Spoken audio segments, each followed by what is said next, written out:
security technology for about $1 a day. Plus, get free professional installation from a licensed technician. Protect your home and loved ones for as low as $1 a day. Call right now for your free home security consultation. 800-918-6189. 800-918-6189. 800-918-6189. That's 800-918-6189. Do you have a book? Get it out of your mind and make it a real book with a free guide to book publishing. Trying to publish a book yourself can be complicated. It takes a lot of time. Time that you could spend writing your book or even more books. Do what you do best. We can do the rest. Thousands of authors across the nation have trusted our book publishing service. We have the connections to help you get your book printed, distributed, and sold on Amazon, Apple Books, Barnes & Noble, and bookstores nationwide. We can do it faster than you can on your own. Get your free guide to publishing. It's a free phone call. Remember, make this free call right now and learn how to turn your book into something real that people can buy. Get your free writer's guide. Call right now, 800-482-8399, 800-482-8399, 800-482-8399. That's 800-482-8399.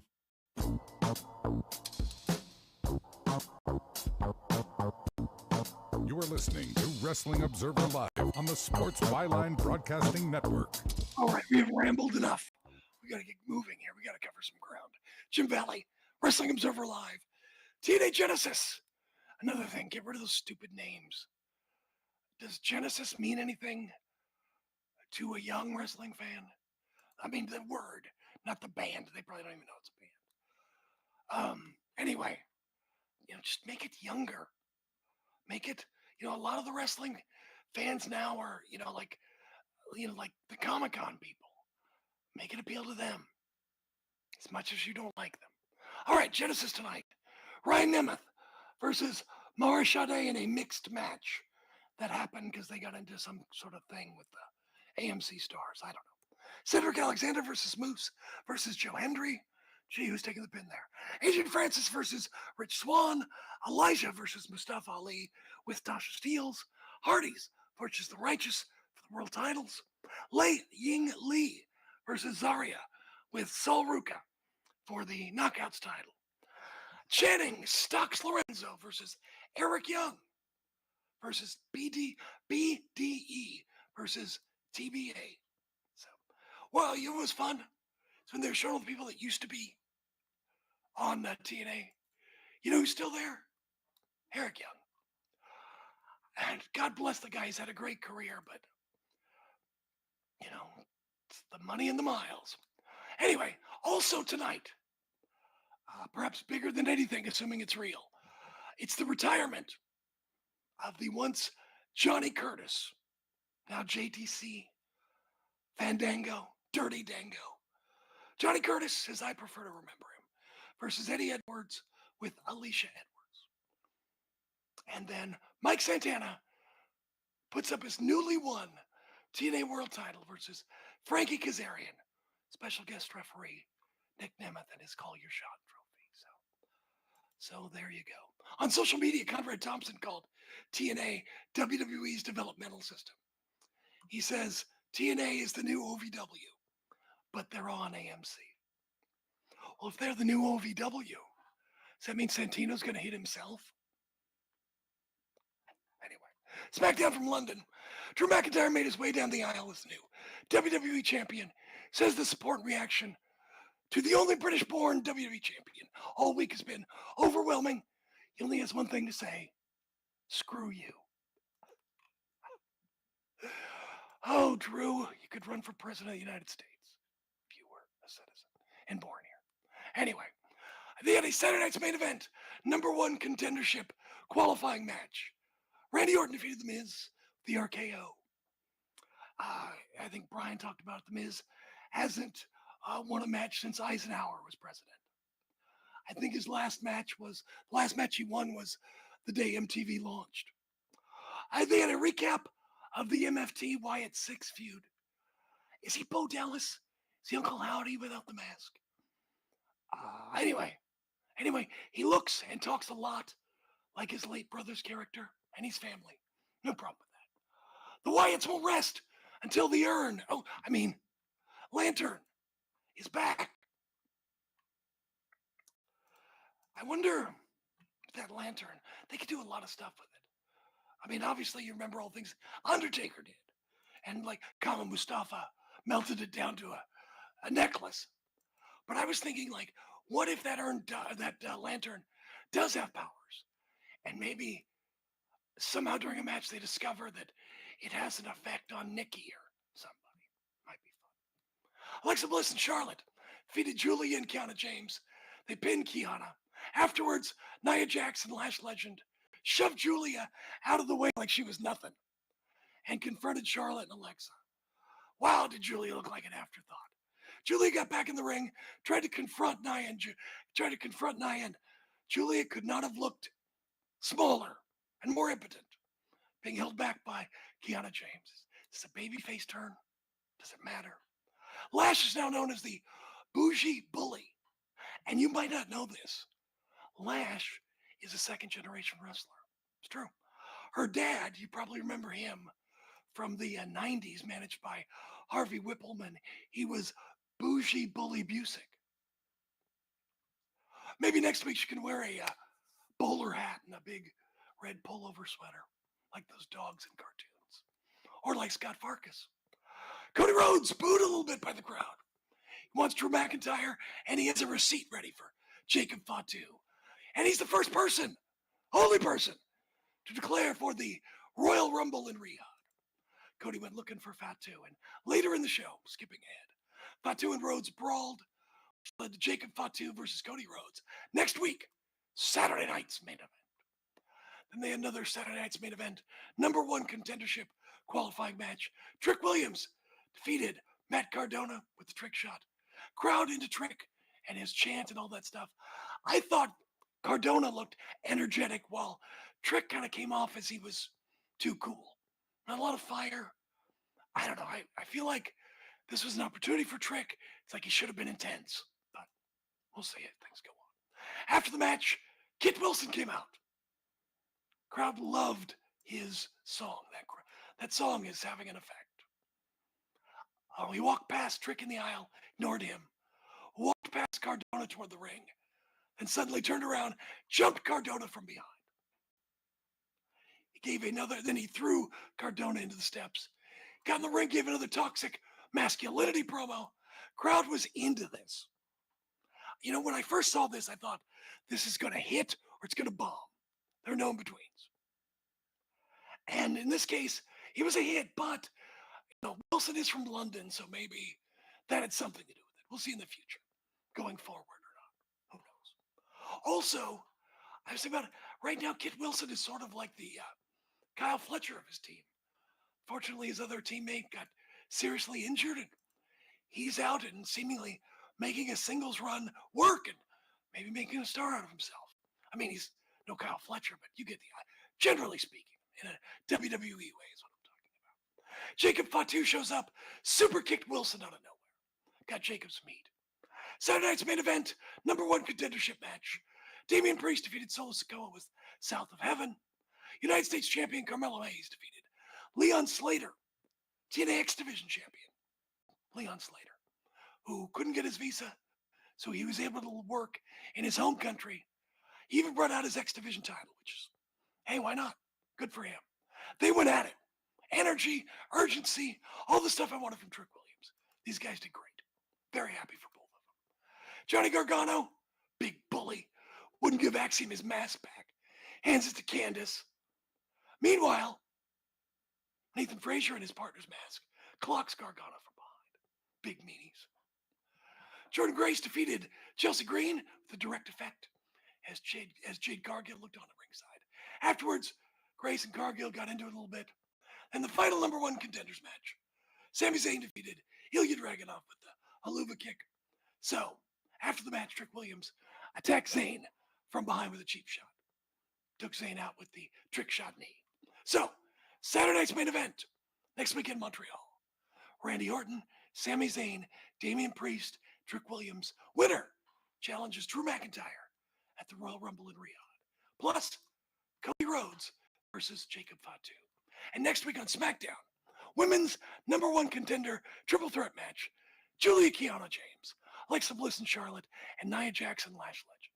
Oh, by the way, Charlotte Flair was wearing a gorgeous robe. This thing was humongous. All made feathers. It was beautiful. Yeah, I loved this robe. Fantastic. Charlotte's got a lot of great robes. This is the best one. And a WWE Tag Team Championship match. Wyatt Six, Loomis and Gacy versus the MFTs. And Trick Williams versus Damian Priest. You know, somebody counted who has the best win-loss records in WWE. You know, there's one person who's undefeated. And I believe it's Joe Gacy. Isn't that funny? It's one of the, I think, it's either Dexter, I think it's Joe. Because I'll have to look it up again. Anyway, Rey Mysterio's kicking off AAA on Fox in Mexico and Central America, on YouTube and Facebook tonight.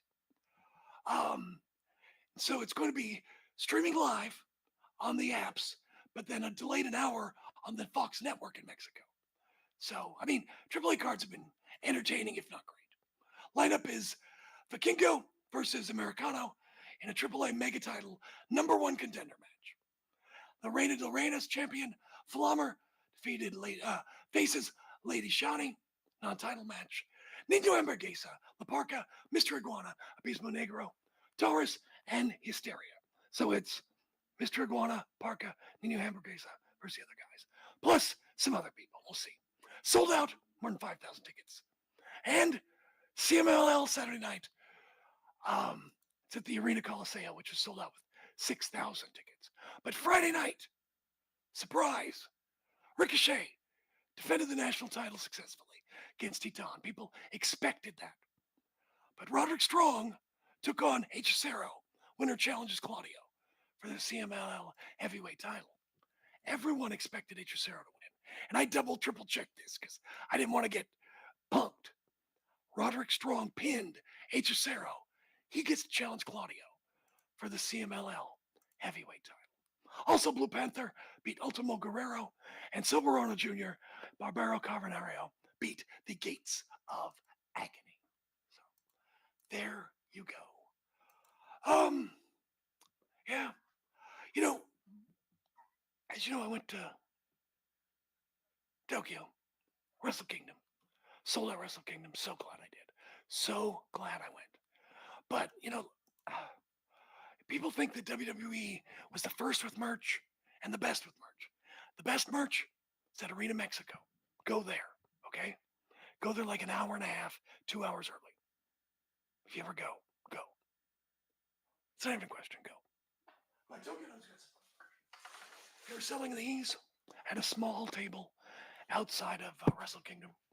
A little lovely shopping bag, Forever Ace. Here's the Forever Ace. You see that? It's on the back of my thing there. Of course, you get the usual. You know, New Japan has a store that's not far away from Tsunabashi in the Tokyo. Just a few blocks, and you can of course get the Landmark T-shirt that the young boys wear. It's got the writing on the back and the red sleeves. Here's the Tanahashi shirt they were selling. Says Tanahashi last match. He doesn't look like that anymore. Remember him the way he was. Went to Korakuen Hall. It's all Japan. But Korakuen Hall was selling its own Ace T-shirts.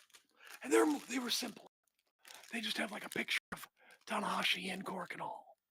And it says, kind of a phrase, it says, when nothing feels fun, keep looking my way. Is that a good phrase? I don't know.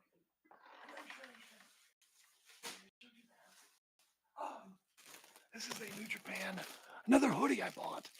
I bought this one first, and I bought it because I thought it was the only one. How wrong I was. I don't even like it that much. But I don't know, it just looks like they just kind of plopped it down on there. That's a New Japan logo. That says New Japan, by the way. And then, well, you know what? Maybe I take it back. The lion mark isn't too bad. That's not too bad. Okay, I'm okay with that. Also, there's the red lion mark. Get that in red. What else we got here? Oh, another Tanahashi. Forever Ace. And this, I haven't been in 5 years, 6 years, whatever it is. And usually when I go, if I'm a little beefy, I'm probably not going to be able to buy shirts. I've got to get down to fighting weight to do that. But this year, and I don't know how many years they've done this. This is the first year, the sixth or whatever. But they had like triple X sizes, 5X. They had big, burly American sizes. They had those super sizes. So I was like, I bought some big sizes just because I'm like, are these American big sizes? Are these Japanese big? So I was like, I think I'd really big. There's a road race. There's some things. I'll show you those things. Yeah, excuse me.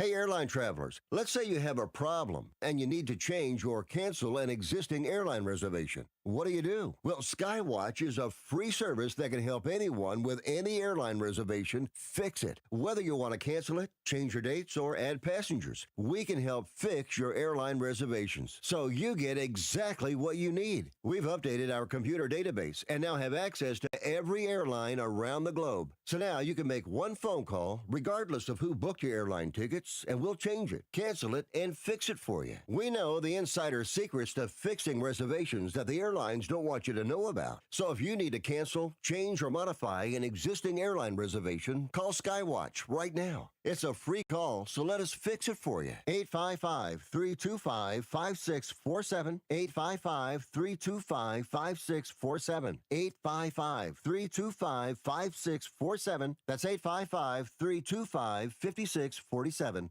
I've got a question for you. Do you want a lower car payment just by making a phone call? You know, most people buy a car and they pay whatever the car dealer says their interest rate is, and they forget about it and make payments. Did you know there is a secret in your contract that allows another company to refinance any car payment to try and lower it? It's true. There is indeed a company out there that knows the ins and, more importantly, the outs on car loans, and they know how to lower your current car payments. It's easy and fast, and you could have a lower car payment next month. Make this free call right now and find out if you could lower your existing car payment. Call the Car Savings Hotline right now. The call is free. Call now. 800-605-1680.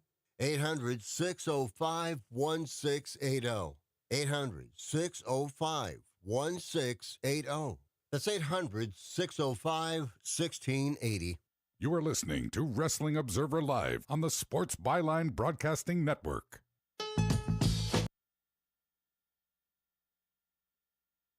Yeah, not for me. Anyway, hey, you know what was really smart is Mrs. Baba's niece, who's their last living relative, runs a company that does Baba merch and things like that. Old Japan merch, not the new stuff. But she put up a pop-up store like a block away, just a couple of doors down from the New Japan store, and put up a sandwich board you could see. So I bought a giant Baba t-shirt. I bought this Jumbo Saruda t-shirt. I bought this All Japan t-shirt at the matches. This was probably my least expensive t-shirt, which I was very happy about. And then, you know the guy, Hao Ming, Haoming? He's a Japanese artist. He made this. A friend of mine bought it, and I was like, I need to get it. And he was out of them at his pop-up store. So I went to Shibuya. I think this is the last one. I think it's so cool. That is so cool.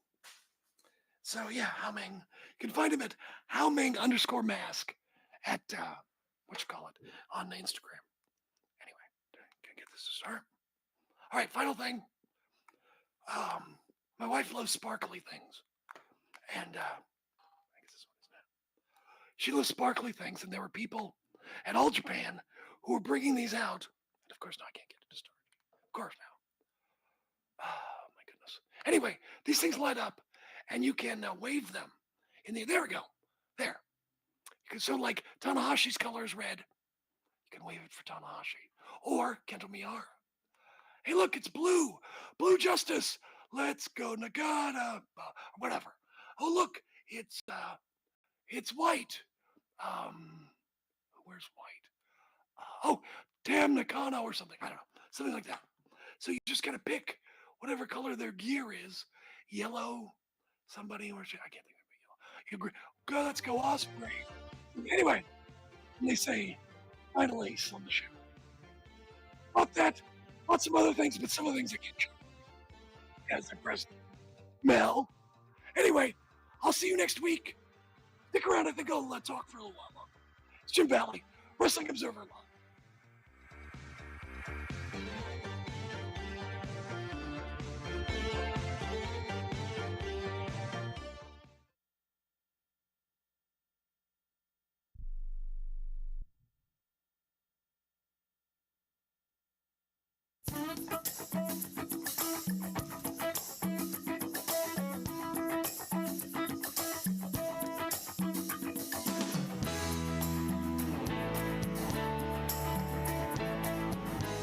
I'm Mike Sempervive with the Sports Byline Broadcasting Network 2-minute warning. More like a 3-minute warning this time around, as Mike Tomlin was fired on Tuesday as head coach of the Pittsburgh Steelers. Technically, he stepped down, but the calls for change in Pittsburgh had become increasingly louder over the last several years, and this season they reached a fever pitch. As the Steelers filed off the field on Monday night after their devastating loss to the Texans, chants of fire Tomlin rained down upon them. The fans' disappointment is justified. Over the past 9 years, the Steelers have made the playoffs 6 times and were immediately ousted 6 times. Since Antonio Brown and Le'Veon Bell were dumped after the 2018 season, the Steelers' offense hasn't ranked higher than 23rd in yards per game, and they've been one of the lowest scoring and least efficient. Pittsburgh going through 6 starting quarterbacks in 4 years and still seeing enough success to get by provided Tomlin some cover, but this season's additions of quarterback Aaron Rodgers and Arthur Smith as the offensive coordinator were risky bets that ultimately busted. And with the winds of change blowing hard this offseason in the NFL, Tomlin's exit felt inevitable. But for someone of my age, which is weeks away from 50, Tomlin's exit is a reminder of 2 things. The first is how good of a coach he was for that team in that city. A relatively unknown one-year defensive coordinator in Minnesota, Tomlin inherited a seasoned football team from Bill Cowher, and he ran with them. The Steelers won a Super Bowl in Tomlin's second year and would return to the game 2 years later. With a length of tenure we'll likely never see again, he leaves after 19 years as the quintessential players coach. 193 regular season wins, never had a losing record, 13 playoff appearances, 8 AFC North titles, and a Super Bowl. As good of a case for the Hall of Fame as anyone. The second reminder for someone my age is how stable a franchise the Steelers are.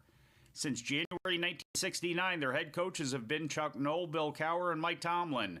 As Tony Kornheiser would say, that's it. That's the list. As the rest of the league fires their coach every 2 years, the Steelers have been steadfast in playing the long game with a motto of patience is a virtue which pays dividends. And how they go about their coaching search and who they ultimately choose will be fascinating to follow. I'm Mike Sempervive with the Sports Byline Broadcasting Network 2-minute warning. Every champion has a team behind them. And for thousands of families without insurance, Christ Clinic is that team. At Christ Clinic in Katy, Texas, they provide high-quality, faith-based health care to people who can't afford it, because everyone deserves a shot at health, no matter their income or insurance status. Their doctors, volunteers, their mission, rooted in compassion, their impact, over 10,000 patient visits every year and growing. But they can't do it without help from fans like you. If you ever cheered for a comeback story, this is your chance to be a part of one. Donate today at ChristClinicKaty.org and help them keep the doors open for those who need it most. One gift can be the difference between surviving and thriving. Christ Clinic in Katy, where health meets hope and faith goes to work. That's Christ Clinic Katy, spelled KATY.org. Team up with them today. Have you been daydreaming about losing weight for years? Do you just yo-yo back and forth?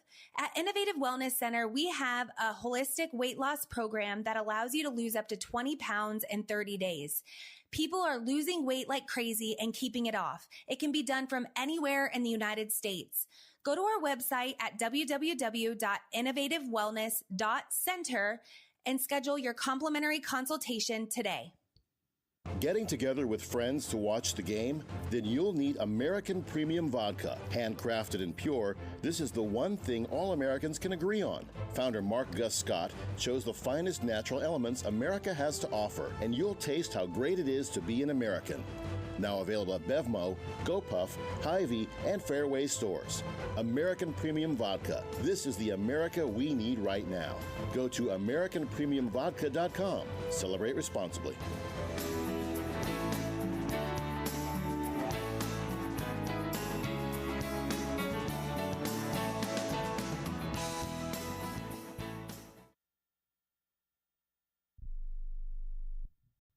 Hey, vacationers! It's finally time to use all those random facts you learned on TikTok for something that actually matters. It's the Radio Trivia Challenge from thevacationbuddies.com. All right, here's how it works. Be one of the first 10 callers right now and you'll score a complimentary 3-day, 2-night getaway from the Vacation Buddies. You'll stay at none other than Westgate Resorts in your choice of Vegas, Orlando, Myrtle Beach, or Branson. You ready? According to travel stats, which of these 3 cities is the most visited vacation destination in the U.S.? A, Las Vegas, B, Orlando, C, New York City. First 10 callers get the trip. So stop scrolling and start dialing. And let's see if TikTok actually taught you anything. Be one of the first 10 callers. Call Vacation Buddies right now. 800-340-1834. 800-340-1834. 800-340-1834. That's 800-340-1834.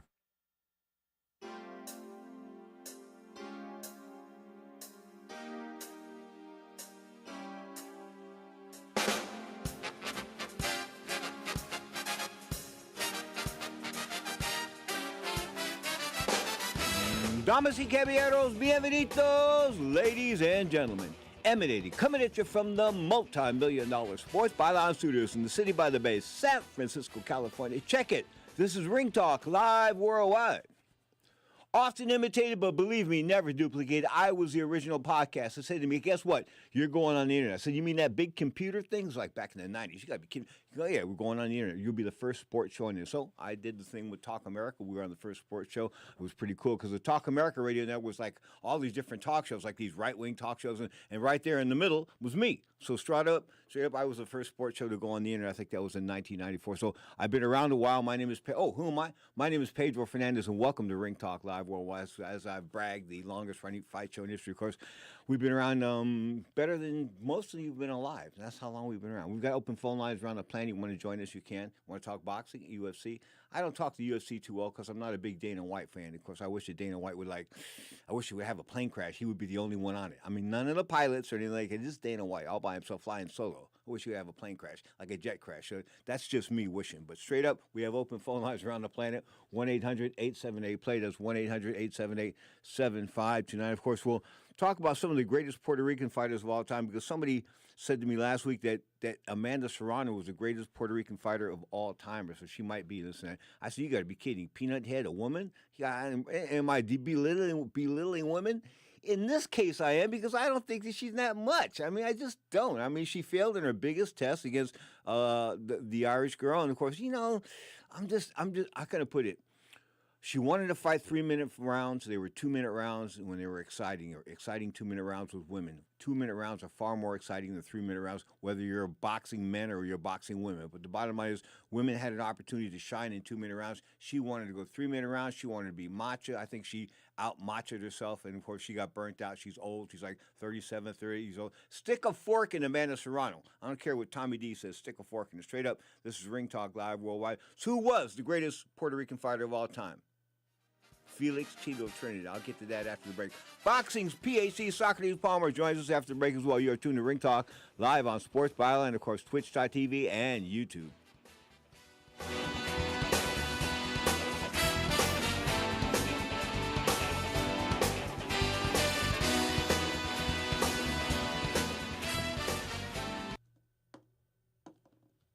Keep listening for details on how to get up to $300 airline credit. Sky Holidays introduces a one-of-a-kind air credit program. Our buying team got a little too aggressive in getting hotel and air deals, so now we have to liquidate our prices. Here's how. Whether you want to go to Paris, Las Vegas, London, Atlanta, Hawaii, or anywhere else in the world, we have amazing deals. Book a selected hotel and we'll give you up to $300 airline credit. Now you can book your vacation and get a free credit to use towards airline travel. We'll book both, airline and hotel, with one simple phone call. We have access to most airlines and deals on thousands and thousands of places to stay. Call right now, book your hotel rooms, claim your airline credit. You can change or modify it at any time. 800-256-4816. 800-256-4816. That's 800-256-4816. I'm holding in my hand the American Silver Eagle dollar. It's a beautiful piece of American history, and it's 1 ounce of silver. Originally minted in 1986, these coins are a beautiful classic piece of American history, and they're a great investment you should add to your portfolio. The beauty of silver is that however much you have available to invest, silver is affordable and easy to acquire, with one coin costing around $30. So, if you choose to invest a few thousand in silver, you can get quite a bit for your money, and you'll have a tangible asset that you can hold, one you can be proud to own. Claim your piece of American history with American Silver Eagle dollars. Call the Silver Hotline right now. 800-620-1624. 800-620-1624. 800-620-1624. That's 800-620-1624. Have you suffered sports betting losses? There is someone who wants to fight for you to see you get back what you have lost to those sports betting companies. Michael Watts is a prolific trial lawyer with over $11 billion in total recoveries for his clients. And now with sportsbettingclaim.com, he'd like to help you. Michael has been a leader in some of the largest and most complex cases in the country, from defective cars and tires to damaging drugs and medical products. He has always represented the rights of individuals harmed by large corporations. His efforts recently resulted in the recovery of billions for individuals who lost their properties to fires carelessly caused by electric companies and others. Michael knows that sports betting companies preyed on and manipulated consumers into losing their life savings, and he wants to make them pay. If you have suffered financial hardship as a result of online sports betting and would like help seeking compensation, please submit your claim information for evaluation at sportsbettingclaim.com. Michael Watts is focused on winning for you. sportsbettingclaim.com. Now, more of Ring Talk with Pedro Fernandez. Muhammad Ali once said, "Impossible is just a big word thrown around by small men who find it easier to live in the world they've been given than to explore the power they have to change it. Impossible is not a fact, it's an opinion. Impossible is not a declaration, it's a dare. Impossible is potential. Impossible is temporary. Impossible is nothing. It isn't the mountains ahead to climb that wear you out. It's the pebble in your shoe. Ignore the opinions of others. Believe in yourself when no one does. When everyone chooses the stair lift, walk up the stairs. If people don't have the life that you want, why do you listen to the opinion they give you? Smile more, worry less, love more, hate less. Give yourself to the world and don't try to take it for yourself. Live every day as if it were your last, because one day you're going to be right." Born Cassius Marcellus Clay, January 17, 42. You know, I run into people all the time and they tell me different stories about Muhammad Ali. Everybody's got a different story. I mean, a lot of people have stories about Ali. But the most rampant story I hear is that they've been on airplanes, and he's been up in first class, and everybody on the plane has went up there and he signed autographs for everybody on the damn airplane. I kid you not. That's the way he did things, and he told me why one time. He said that, like in the 1950s, that he approached Sugar Ray Robinson. Of course, greatest fighter of all time. Pound a lot of people's mind, but the bottom line is, I think he's overrated. So I think that the fact that most of the guys he fought back then couldn't lick a stamp, that's why he was considered so great. He looked so flashy. Anyway, Robinson ignored Muhammad Ali. Then Cassius ignored him, like just blew him off in this end. So Ali said to himself, you know what? If I ever become champion, if I ever become world champion, that's the last thing I'm going to do is blow people off like that. Straight up, Ray Robinson.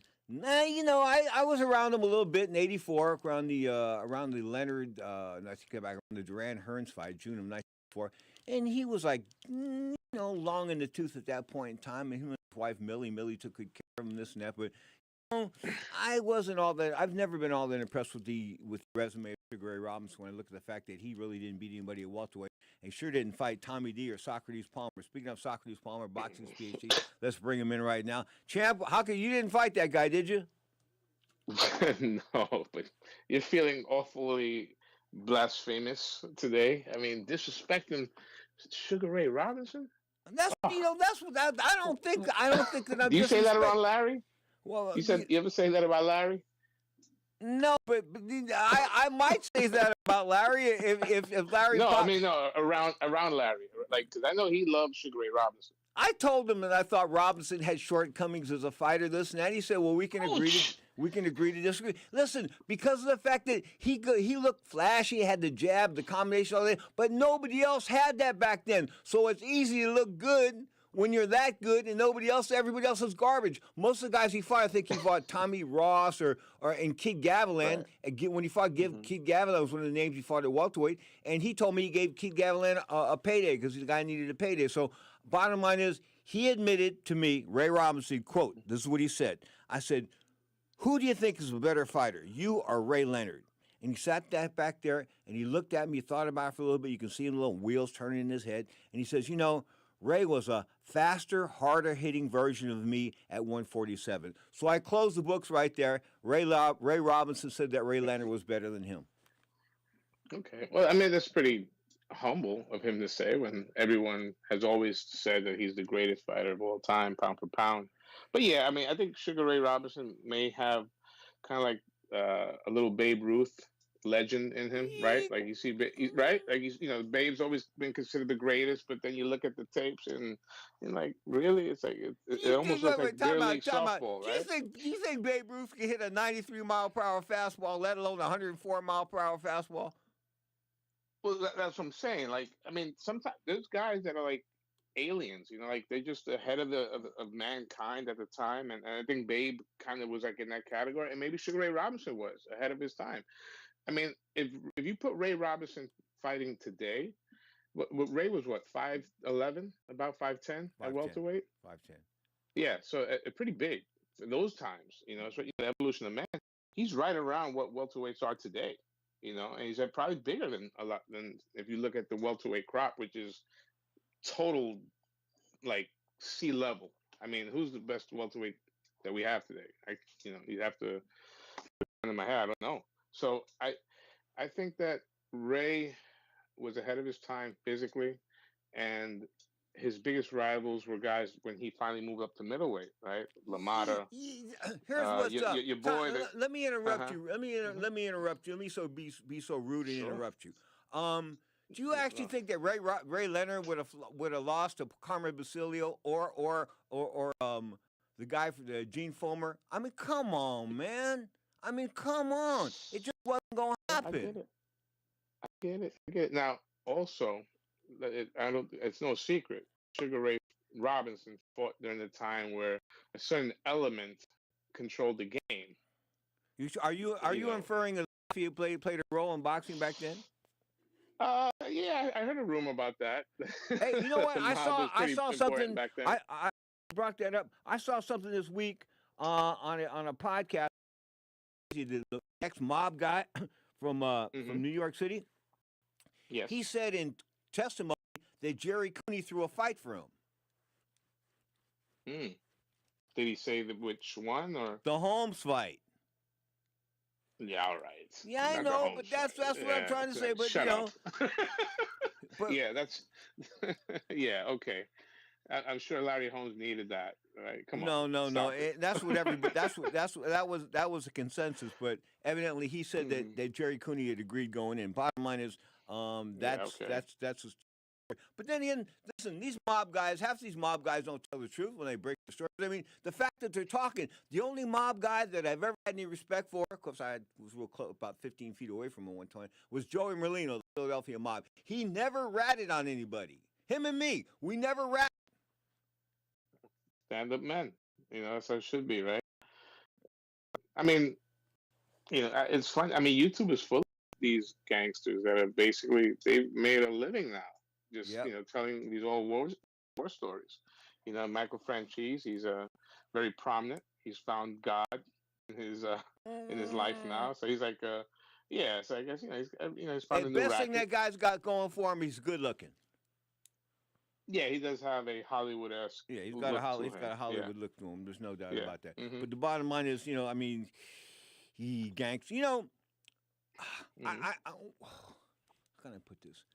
When I saw Blinky Palermo, he was considered like the ultimate gangster in boxing, and I saw him at an event Frank Gelb threw in Atlantic City back in like the late 1980s, and he was considered the guy. Him and Frankie Carbo ran boxing under the International Boxing Club, and they ran boxing at the Guard and all this stuff. But they ran boxing in the 40s and the 50s and rumored into the 60s, right? And I looked at his broken up old ass. I said to myself, how could this dude be so... I mean, I did. I said to myself, how could this dude be so...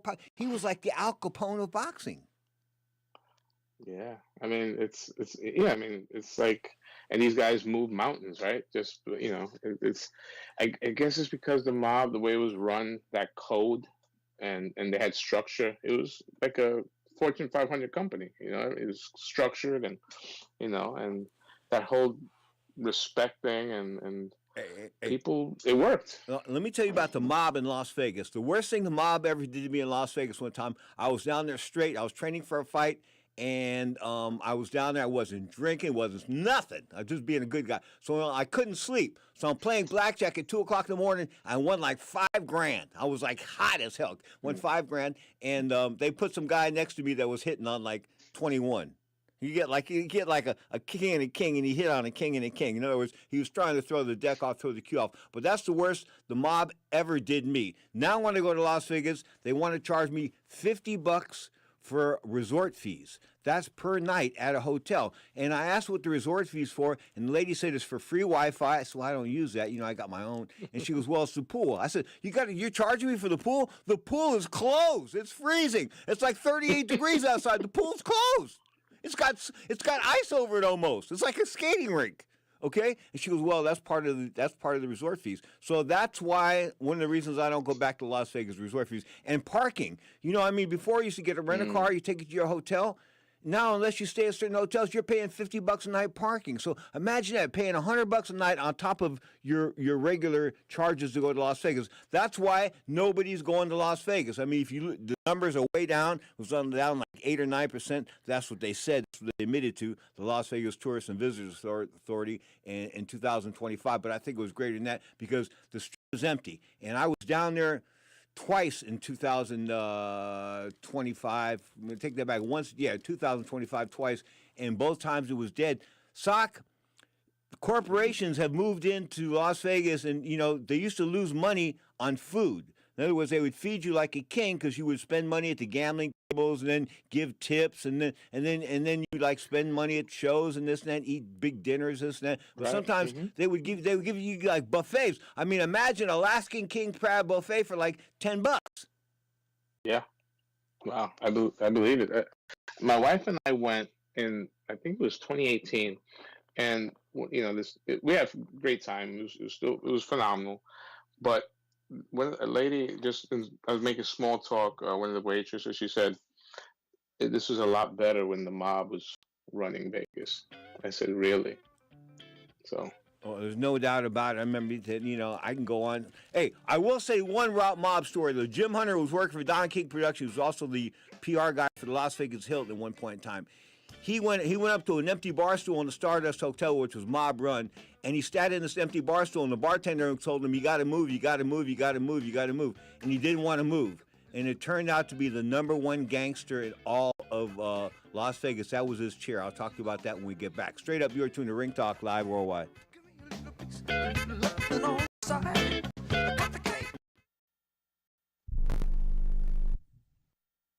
Have you suffered sports betting losses? There is someone who wants to fight for you to see you get back what you have lost to those sports betting companies. Michael Watts is a prolific trial lawyer with over $11 billion in total recoveries for his clients. And now with sportsbettingclaim.com, he'd like to help you. Michael has been a leader in some of the largest and most complex cases in the country, from defective cars and tires to damaging drugs and medical products. He has always represented the rights of individuals harmed by large corporations. His efforts recently resulted in the recovery of billions for individuals who lost their properties to fires carelessly caused by electric companies and others. Michael knows that sports betting companies preyed on and manipulated consumers into losing their life savings, and he wants to make them pay. If you have suffered financial hardship as a result of online sports betting and would like help seeking compensation, please submit your claim information for evaluation at sportsbettingclaim.com. Michael Watts is focused on winning for you. sportsbettingclaim.com. I am a non-attorney spokesperson representing a team of lawyers who help people that have been injured or wronged. If you've been involved in a serious car, truck, or motorcycle accident or injured at work, you have rights.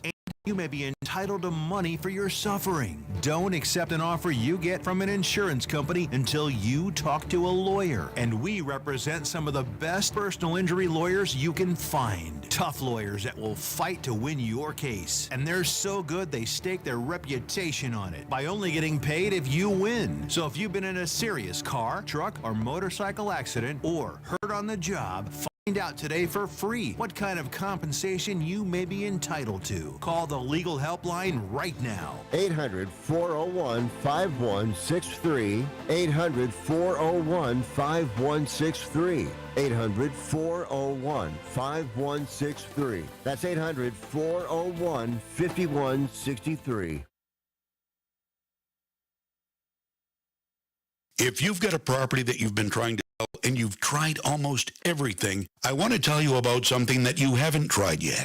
You're going to think this offer is too good to be true, but it's not. Thousands of customers have sold their homes in any condition with Need to Sell My Home. This is a real opportunity from a highly rated company that buys homes all over the country. Did you know it's possible to sell your home right over the phone with no real estate commissions and no pesky open houses? Plus, every offer is a cash offer with no mortgage holdups. To find out how much you can sell your home or property for, call now. Take 5 minutes of your time and call for this 100% free quote to sell your home. 800-430-0674. 800-430-0674. 800-430-0674. That's 800-430-0674. Now, more of Ring Talk with Pedro Fernandez. How many people in the world in the history of boxing would you say could have beaten you? For me? Well, it's hard to say. I watched some films of Jack Johnson, Joe Louis, Rocky Marciano, Johnny L. Sullivan, Gene Tooney, Ezra Charles, Walcott. And those fighters in those days, they didn't dance much. They just stood there and traded a lot of punches. I would say football teams today are better and stronger and healthier baseball teams than they were then, and the boxers are too. So Joe Louis, Rocky Marciano, Jack Johnson, Jack Dempsey were good in their day. I would say a four-motor jet prop plane that we flew a few months ago was good then, but now you like the jets. See, so you couldn't compare a jet with a prop, but still the prop was good for its time. Okay, before I went to the break, I was talking about Las Vegas PR guy, Jim Hunter. Of course, Don King's PR guy for a while as well, of course, Las Vegas Hip. Anyway, so he sits in the seat of Anthony Spilatro. They called him the Ant. He was a guy that they did. Joe Pesci played him in that movie Casino. Anthony the Ant Spilatro, I kid you not. Of course, this was a real-life guy. So the bartender's telling him, you got to go. You got to go. And he's going, fuck, I ain't going. Oh, I'm just saying, my language. He's like, I ain't going nowhere. He's drunk. I ain't going nowhere. And the bartender reaches over and grabs his hand and squeezes his hand and says, sir, you have to move now, please. And for some reason, he gets up and he moves and he turns around and Spilatro's standing there. So had he not, you disrespect Spilotro, you even look funny at him, he had you killed. I'm not kidding you. That's how it was. That's, hey, when you're a guest in someone's home, you don't, you act accordingly, right? And so, But could you imagine me being stubborn, no, and not giving up the seat? Screw you, man. I'm sitting here. The seat was vacant. but I think you're probably a little bit more street smarter than Mr. Hunter was. I think, Yeah. But you'll Tony. Yeah. Anyway, it's Muhammad Ali's birthday, born January 17th, 1942, of course, in Louisville, Kentucky. How can I put this? I want to mention when Muhammad Ali came back, he was Cassius Clay then. Of course, he didn't convert to the Nation of Islam or being a Muslim until 1964 and 1965. So he comes back in 1960 after winning the gold medal at the Olympics, and goes to eat in a Louisville restaurant. And he sits down to eat, and he has a menu, this and that. And the guy comes up to him and he says, "Sir, we don't serve colored people." And he says, "That's good because I'm not looking to eat one." Yeah, that's a classic story and a sad story at the same time. And I mean, listen, I'm gonna. What he told me, and we were in China, and we talked a lot. But I remember one trip, one car trip in particular. He was talking about the N-word. He was talking about niggas in America. This was his. I'm going to quote him. I'm not going to get in trouble. I'm going to quote him. Okay. And he told me. He says, he goes, the Chinese were the original N-words. I said, huh? He goes, yeah, they were brought over and they were the slaves originally. And then he goes, and then black people were stronger and worked harder than them, so they got the black people involved. He goes, and now it's the Mexicans. They are the N-words of today's society and point. And, I mean, we've got people getting shot in the street here in the United States. I mean, who would ever think that the federal government would turn their guns on people here in the street? I mean, we had Kent State back in the 1970s before your time when they were protesting the Vietnam War. But I mean, they're shooting people in the street now. I think it's gone a little bit too far, to say the least. And they have the immunity to get away with it, which is even scarier, right? Because I mean, better than me. I mean, police are in this country are held accountable, right? You have internal affairs and things like that. You kill, you discharge your firearm, you better have a damn good reason for it, but now it's like the stormtroopers in Star Wars, they just running rampant. They have free immunity and you can't even see their face. They're covered up, it's a scary time. I hate to kick people in the teeth right now or kick them in the nuts, but the bottom line is this is what a lot of people voted for. I mean, this may be not cool for you and me, but for a lot of people in this country, it's cool. It's cool, but even the people that voted for him are still like with a little, feel a little gypped. No, there's a that man's has lost a lot of bro. We lost. You want to talk about losses? 1.3 million jobs are lost in the United States in the year 2025. What about healthcare? Healthcare has doubled in some places because he got rid of the Affordable Care Act because, like Don King said, we got the Don King clip here where Don King says, if they didn't call it the Obama Act, if they called it the Affordable Care Act, it would have a much better chance of surviving. He goes, bottom line is we all need health care. And in every country in this world, there is health. I got sick in China. I got sick in Colombia. I got sick in Peru, I think. I got sick in Dubai, real sick. Bottom line is I got sick in five or six places of 34 countries around the world eating that nasty food. The bottom line is I got sick. And when I went to the hospital each time, they wouldn't take any money. When I tried to get that money, lady in China, the lady in China, I tried to slip her a $100 bill. She was insulted. I have a salary. I mean, she was like, "You got to be kidding! What are you trying to give me money? Bribe me? What?" Bottom line is that's the way the rest of the medical world treats patients. But here in the United States, if you haven't got money, you don't get treated. I mean, think about that. This Chinese person comes over to the United States and they get sick. Do you think the hospital's going to put them up for free? No. Mm-mm.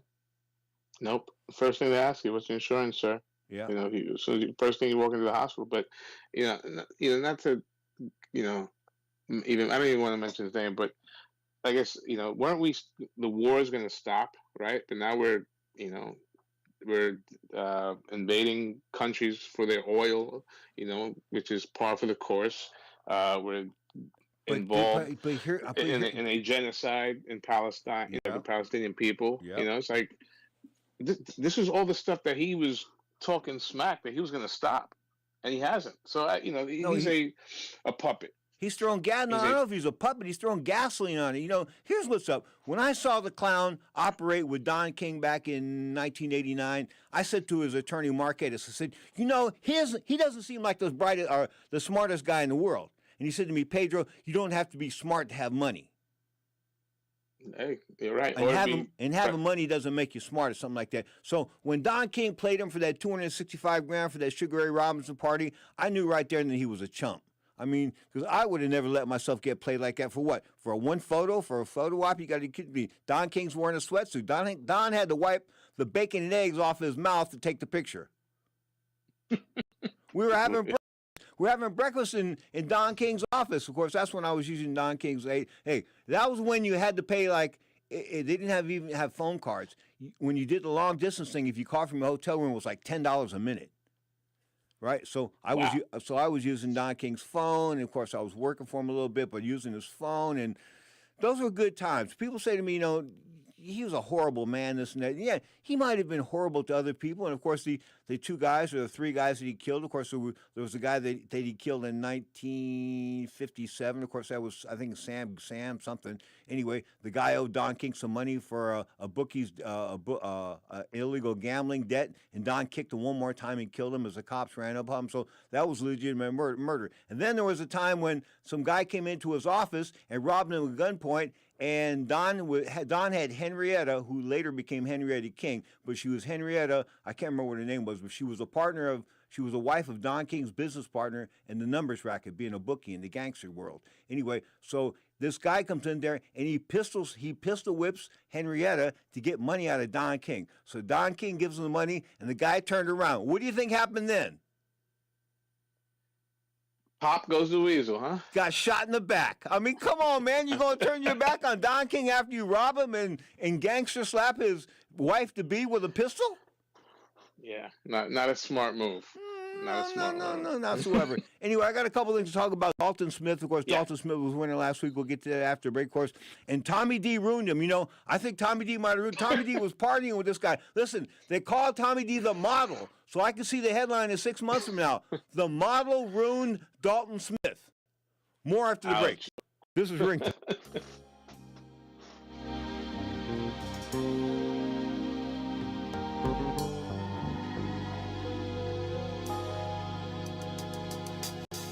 I've got one need left before I go. Don't wanna spend it on my own. This time tomorrow I'll be on the road. So I got to get on the telephone. $5,000. That's the average amount of people in the U.S. are now spending on gas in a year. $5,000. That's crazy. If you drive, you have to download Upside, the free app that gives you cash back every time you get gas. That's right. You can earn real cash back with Upside just by buying the gas you're already buying. You can literally start earning cash back today. I use Upside every time I fill up, and I've already made around $200-$300. You're putting gas in your car anyway. Why not get real cash back? If you like free money, download Upside. I'm saving the cash I earn from using Upside to help pay for a vacation later this year. Download the free Upside app now to earn cash back every time you buy gas. Use promo code ROYAL25 to get an extra 25 cents per gallon on your first tank. You can cash out anytime right to your bank, PayPal, or a gift card for Amazon and other brands. Just download the free Upside app and use promo code ROYAL25 for a 25 cents per gallon bonus on your first tank. That's code ROYAL25 for a 25 cents per gallon bonus. Packages start at $29.99 a month with sign agreement. Restrictions apply. Speak to a representative for complete offer details. See Vivint.com for license details. Terms and conditions apply. Homeowners, if you're looking for the best in home security and smart home technology at a price you can actually afford. We have great news. Now you can get Vivint's award-winning home security systems starting at about $1 a day. U.S. News & World Report has recognized Vivint as the best professionally installed home security system of 2022. And right now, you can get Vivint's home security technology for about $1 a day. Plus, get free professional installation from a licensed technician. Protect your home and loved ones for as low as $1 a day. Call right now for your free home security consultation. 800-918-6189. 800-918-6189. 800-918-6189. That's 800-918-6189. Do you have a book? Get it out of your mind and make it a real book with a free guide to book publishing. Trying to publish a book yourself can be complicated. It takes a lot of time. Time that you could spend writing your book or even more books. Do what you do best. We can do the rest. Thousands of authors across the nation have trusted our book publishing service. We have the connections to help you get your book printed, distributed, and sold on Amazon, Apple Books, Barnes & Noble, and bookstores nationwide. We can do it faster than you can on your own. Get your free guide to publishing. It's a free phone call. Remember, make this free call right now and learn how to turn your book into something real that people can buy. Get your free writer's guide. Call right now. 800-482-8399. 800-482-8399. 800-482-8399. That's 800-482-8399. Now, more of Ring Talk with Pedro Fernandez. Some people can see farther than others. So therefore, when people judge what I'm doing with their logic, it can't be done. Their reasoning says it can't or shouldn't be done. Their knowledge of history says it can't be done. So their reasoning, their knowledge, and their logic, it clashes with their mentality, which is down here and I'm up there. So by me being so high, I can see more and see farther than you. And you're looking up at me saying, Ali, don't do it. Ali, please stop. It hurts. But you know why they say that. I mean, it's for the best possible reasons, though. They fear and they are wary. It looks dangerous to them. That's but right. It's not really that dangerous to me. And it's, just another day. And it's the affection they have for you. They've never felt about another boxer like they felt about you. Oh, that's so nice.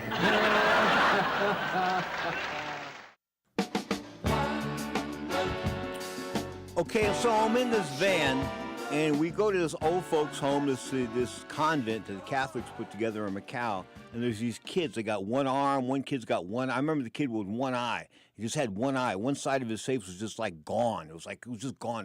So that's what I remember the most. Of course, I was a father at that point in time, a new father.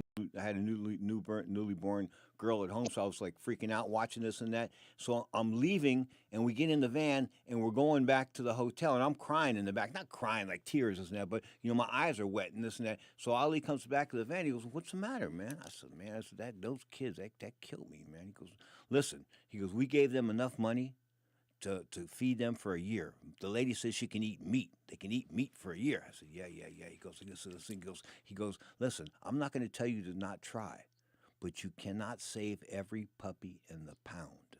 That's what Muhammad Ali told me. Straight up words of wisdom. You are tuned to Ring Talk Live Worldwide, your inside look at the world of boxing. You won't hear that on any other show, folks, because nobody else had the intimate relationship with Ali that I had. Straight up, that's just the honest to God truth. And I'm sorry about the F-bomb a little bit earlier in the show. Somebody wanted to wipe that out of the post-editing. Anyway, last week in the Barclays Center, of course, Tommy D was there. Of course, Tommy D took Dalton Smith out, party with him until 9:30 in the next morning, something like that. But Subriel Matias came in a slight favorite, and he got lit up like the White House Christmas tree at the end. Of course, he had one good moment, but the bottom line is Dalton Smith is now 19-0 and has the WBC 140-pound title. Was Matias more than, how can I put this, was he just a bunch of hype? Was he overhyped?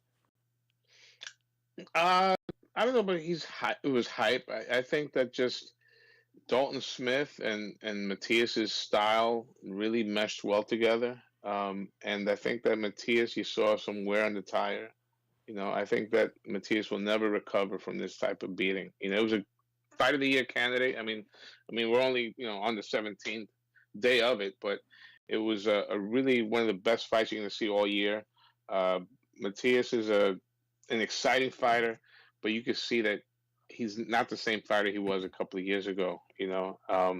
I thought he got the benefit of the doubt against Alberto Puello in the summer, but Dalton Smith, salute to him. He came into foreign land and conquered, in a hostile crowd. Now the crowd, from what I understand, it was not a Miguel Cotto, Trinidad fighting in New York. It was about maybe 5,000 people, if that, at the Barclays Center, from what I hear. Very light crowd. If you can always tell when the venue is, they didn't really sell a lot of tickets when it's all black. But here's what's up. Listen, the guy that promoted that, though, man, somehow I wanted him to do well. Fresh, yeah. A fresh face. He's from Puerto Rico, right? From Puerto Rico. Yeah. He won the purse bid and very poorly promoted. And it was very, very nasty. It was kind of nasty and testy going into the fight. And post fight things really didn't simmer down. Dalton Smith was quoted on a show saying, "I beat a cheater." So it had all the makes, but just the promotion. The fight was good. It was very good and deserved to be on a bigger platform. Originally, it was supposed to be part of one of the Rider season cards. But here's what's up. It was on a good platform. It was a pay-per-view platform. I sent you the pay-per-view link. You watch it for free. I watched it for free. They gave us no. They gave the network gave us these links. We didn't steal this one. Not that we've stolen stuff in the past. Did I say that? Anyway, I'm pleading the fifth. Tommy D's a guy. Tommy D Vision. Go after Tommy D, not me. Anyway, let's go back to the card in hand, though. Last week, of course, Barclays Center. Poor crowd. But I want to give Juan Arango props because he went in there with his money. He may have got his ass kicked financially. Of course, as a promoter, that thing happens more often than not. But the bottom line is I wish him the very best of luck. Subriel Matias sort of reminded me of an underinflated basketball that doesn't bounce right anymore. Is that a good way to put it? That's a dope analogy. Yes. It's definitely, it's like when the ball is dead, it's not the same. But Dalton Smith, I think we got a star in the making. I mean, not if he keeps hanging out with Tommy D. Yeah, I did see him throwing down some pints of Guinness with 4:00 in the morning. I thought don't they stop selling booze at 2 a.m. there in New York? Not in New York. No, I think you can rock on until 3:59 a.m. Wait. But these guys were drinking after 4 a.m. That's my point. Yeah, I mean, it was. I'm going to have to bring the revenuers. It was breakfast, Okay. But, all right. Now here's what's up. This is why I think boxing is back. Okay. I thought that was a good fight, but I thought the setup fight, man, this knockout thing, this Nestor Bravo did a number on Pedro Campa. I mean, you said we can't. He got knocked the duck out. Quack quack. He did. He was out before he hit the canvas. It was a good card. It was entertaining. It was well done. Everything was kind of like evenly matched. Probably the worst list of Mexican fights you can see to appease the Puerto Rican crowd. It was like taxi base. All right, let's just talk. There's that one fight on the card, Emmanuel Rodriguez and Fernando Diaz. It was a close fight, man. And, I had it like within 3 points. I had two judges had it 99-90. Well, let's go. Isn't that your favorite judge? Well, let's go, Roldan. Oh boy, isn't that one of your favorites though? Yeah, I love her. I didn't know that. With a name like I forgot she was a chick. With a name like that, come on, Alaska sounds like a dude. No, that's what the one that she's all female. If you see her in person, she's not a bad on the eyes, but she's a horrible judge. Okay, and Ron McNair had it 99-90 as well. In other words, they didn't give this dude one round. They scored 1 round even. They went with the house. This is what's so discouraging. I mean, you dogged the Mexican fighters that showed up, but Diaz showed up and he tried, and they didn't give him. They didn't even give him. I mean, they didn't get around. Yeah. No, you're right. Yeah. Look, that fight was definitely closer than the official cards. I thought that. I thought the winner won. You know, I thought, but Diaz deserved at least 4 rounds. And when somebody says to me, who cares what the scores say? Let me tell you something. I used to look at the scores after the fights when I won and when I lost. I was more interested when I won than when I lost, okay? Because, you know, I want to see how much did I win by? Because you're a little more pumped up about winning than you are pumped up about losing. But anyway, I always used to look at the cards. So, you know, anyway, let's talk about Arjun Asemi, of course, an amateur star, both in kickboxing, I believe, or MMA and boxing as well. Now 5-0. Took out a guy named the name of Mario Rodolo Orozco. He quit, I think, after the 3rd round. That was, you know, that fight stunk a little bit. But here's what's up: the guy looks like he could sell some tickets. Isn't he Armenian or something like that? Yeah, that's. Hey, if you ask a promoter, do you prefer skills or a guy that's popular could sell, you know, could sell seats? They're going to go with the guy that can sell seats, and you know he's got a good look to him, like you said. He's Armenian and he can fight a little bit. You know, I think the ceiling could be pretty high for him, but they have to match him right. Okay, I saved this fight for last because he's everybody's favorite on this show. Of course, Keith Colon and Alberto Guevara. How come Keith Colon's now 9-0 with 9 stops, but how come I don't feel, how come I'm not, why is it Keith Colon is not grabbing my attention the way he should? I don't know. Is it me? No, listen. You have a keen eye for the sport, and the experience is not in vain. You know, look, can Keith Colon be a world champion? Yes, you know, but he has to be matched properly. You know, I think he's good, but I think he's limited. You know, certain things that he does that he doesn't punch. He doesn't punch. I thought last week he was kind of trying too hard. You know, against a guy that's a natural bantamweight. You know, came up, you know, 2 weight classes. So I wanted to see more of him. Time. The guy came up 2 weight classes, and Colon couldn't. That doesn't. You know, anytime you bring a guy up 1 or 2 weight classes, you're looking to stomp his ass. Yeah, for sure. You know, size matters in 2 things: pornography and combat sports. Said a wise man. Yes, that's one of the greatest lines in the history. Yes, one of the greatest lines I've ever heard in media. Okay. You should trademark that. All right. Let's get to the. So here's what's up. I think that. I don't think Keith Colon was matched with the right people. I think he should have been matched with guys that go down and fire. You know what I'm saying? You know what I'm saying? And that's what you match them with 4 or 5 guys that go down in blazing. You know, you don't match them with guys that go down dull. That's what happens. Is that most of the guys he's fought have went out dull. You know what I'm saying? When you want him to go out in a blazing, you want him to go out on fire and not a pilot light. Mm-hmm. Yeah, I mean, look, time is the ultimate test. You know, for any fighter, and eventually the truth will come out. You know, you can only protect the guy so much.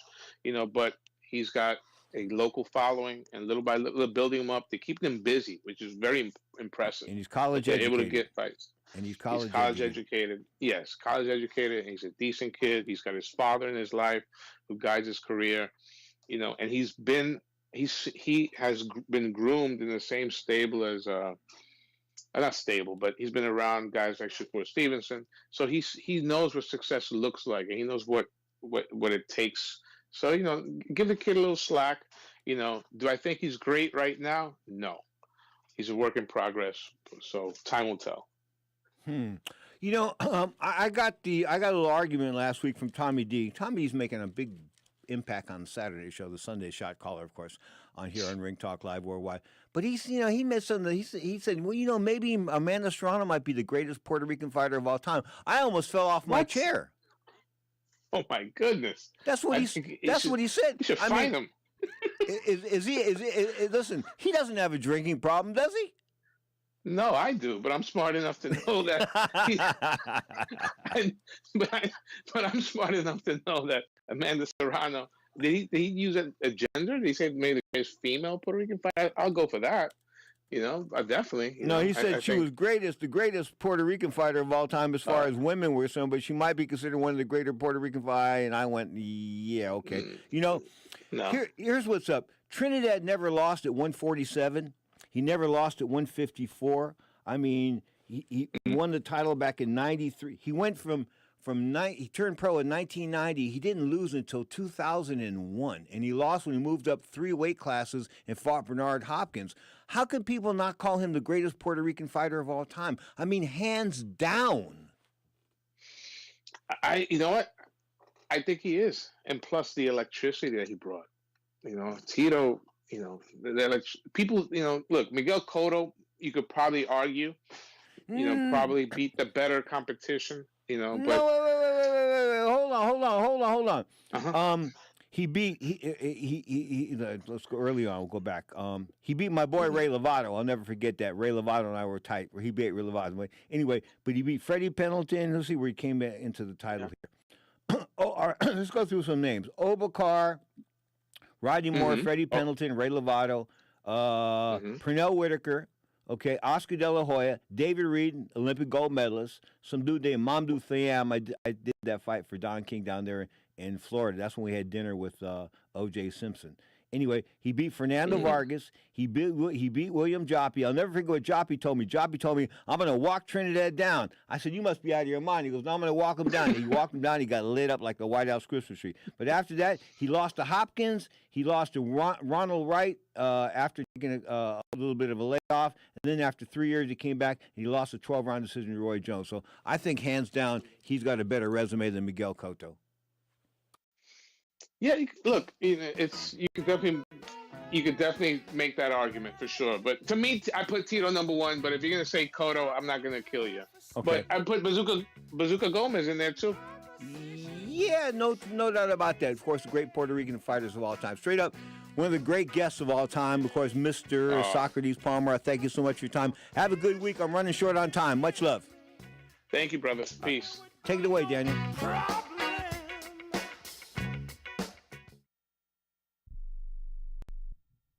Hey, airline travelers, let's say you have a problem and you need to change or cancel an existing airline reservation. What do? Well, Skywatch is a free service that can help anyone with any airline reservation fix it. Whether you want to cancel it, change your dates, or add passengers, we can help fix your airline reservations so you get exactly what you need. We've updated our computer database and now have access to every airline around the globe. So now you can make one phone call regardless of who booked your airline tickets, and we'll change it, cancel it, and fix it for you. We know the insider secrets to fixing reservations that the airlines don't want you to know about. So if you need to cancel, change, or modify an existing airline reservation, call Skywatch right now. It's a free call, so let us fix it for you. 855-325-5647. 855-325-5647. 855-325-5647. That's 855-325-5647. I am an American veteran. I'm proud to have served this country. Helping veterans is something all Americans can participate in, and it's as simple as donating an old car that you have sitting around. When you call the Veteran Car Donation Program, they'll explain how their program works, and then arrange a time they can come and pick up your vehicle for free. Running or not, it doesn't matter. They take cars, trucks, motorcycles, or vans. Show your support by donating your car and get a tax deduction in the process. Call the Veteran Car Donation Program right now. They'll come and pick your car up for free, and you'll get a tax deduction in the process. Call the number we're about to give you right now. Thank you, and God bless America. 800-887-1097. 800-887-1097. 800-887-1097. That's 800-887-1097. Now, more of Ring Talk with Pedro Fernandez. I can't see. I kid you not. That's what Michael Zarafa had to say in a fight with Nikita Zhu. Of course, Nikita Zhu being the son of Kostya Zhu, and of course the brother of Tim Zhu down there in Australia. They had a fight, and then after a couple of rounds, the referee stopped it in the third round. They called a no contest. But the bottom line is, he couldn't see. Yeah, okay. Bottom line is it is Ring Talk Live, or of course the world of boxing. Tomorrow, I'm going to go into depth, of course, on Muhammad Ali to an extent. Some of his career. We'll bring in Larry Merchant, spend some time doing the Ali thing. We'll beat the Ali drum pretty hard this week. Of course, it is his birthday, born January 7th, 1942. Of course, hey, and I was looking at Trinidad's record. Of course, he beat, back to Tito Trinidad just for a second, he beat Maurice Blocker back in 1993 and didn't lose until 2001. Until he moved up 2 weight classes. In other words, he beat everybody at welterweight, including De La Hoya. Then he moved to 144, beat everybody at 154, including Fernando Vargas. Then he moved to 160, and he beat everybody but Bernard Hopkins. I mean, come on, man. You're not the greatest Puerto Rican fighter of all time. You got to be kidding me. Not even close. As far as Wilfredo Gomez is concerned, of course, Gomez, I thought really ruined his real chance of greatness when he didn't weigh in properly against Salvador Sanchez back in 1982, I believe, 1981 or 1982, I can't remember. Anyway, bottom line, I was there. He showed up 4 pounds overweight at the weigh-in. It was a 126-pound fight. He showed up at 130 pounds. He wasn't competitive in the fight. He got his face broken. Salvador Sanchez went on to become the superstar of all time because of the greatest Mexican fighter of all time, maybe in the minds of a lot of people because of the fact that he whooped on Gomez in the way he did. But the Gomez, not so prepared. Anyway, straight up, this has been another edition of Ring Talk Live Worldwide, your inside look in the world of boxing and MMA. Of course, we didn't talk MMA. I don't like Dana White. Maybe we'll do some tomorrow. Do so tomorrow, 11 a.m. Pacific time, 2 p.m. Eastern time. Of course, live tomorrow on Twitch.tv, the Sports Byline USA channel, YouTube as well. Of course, the YouTube thing, I'm having a problem with YouTube legally regarding using their clips, so I'm talking about them. We'll figure that out. But the bottom line is, this has been another edition of Ring Talk Live Worldwide, a production of the Sports Byline Broadcast Network. And before I go, I pulled a good prank on Daniel last week. He was getting parking tickets, right? So I put a blank piece of paper on his windshield that said prank. He went over there thinking, oh, F, I got a ticket. It was a prank. That one's on you, Daniel.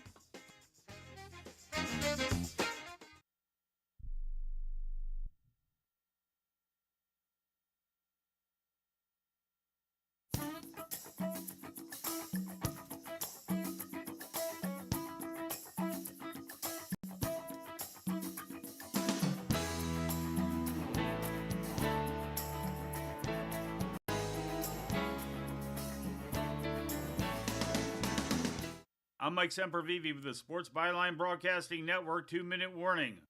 When the news first broke of John Harbaugh's firing as the head coach of the Baltimore Ravens, my gut reaction was that the New York Giants would be all over him. And while it's not official, it seems like a foregone conclusion. And you didn't have to be the amazing Kreskin to call it. The Giants and Ravens head coaching jobs were 2 of the best on the NFL's market, and you knew he wasn't going back to Baltimore. The New York Post reported on Thursday that Harbaugh would ink a 5-year deal for upwards of $20 million a season. A cynic would point out that's a heavy price to pay for a head coach who won the Super Bowl a year after the Giants won their last one 13 years ago. But any cynicism aside, John Harbaugh brings experience, professionalism, and accountability to a young team that certainly